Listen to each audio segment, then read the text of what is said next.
ఉన్నాయనుకో, daddy red colour వేస్తే ఆగాలి, green colour వేస్తే వెళ్ళాలి, ఎల్లో కలర్ ఉంటే జాగ్రత్తగా వెళ్ళండి అని అర్థం చెప్పాలన్నమాట. ఓకేనా? సిగ్నల్స్ పాటించమని చెప్పండి. ఇప్పుడు కొత్తగానంటే హెల్మెట్ లేకుండా వెళ్ళకూడదంట. బయటకు వెళ్ళేటప్పుడు హెల్మెట్ పెట్టుకుని వెళ్ళమని.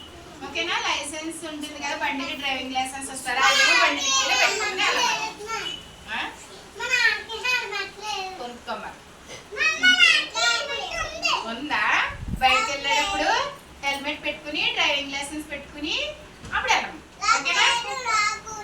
మీకు డాడీకి ఉన్నాయి, మీకు లేవా? ఉన్నాయి. ఇంటి దగ్గర ఉంటే మీకు తెలియదు కదా, అడగండి ఒకసారి. హెల్మెట్స్ ఉన్నాయా బండి వాళ్ళు అంటే హెల్మెట్ లేని వాళ్ళు బండి నడపకూడదంట అని చెప్పండి. ఉందా? హెల్మెట్ అంటే టోపీలా ఉంది, చూపిస్తాను నా దగ్గర. ఓకేనా?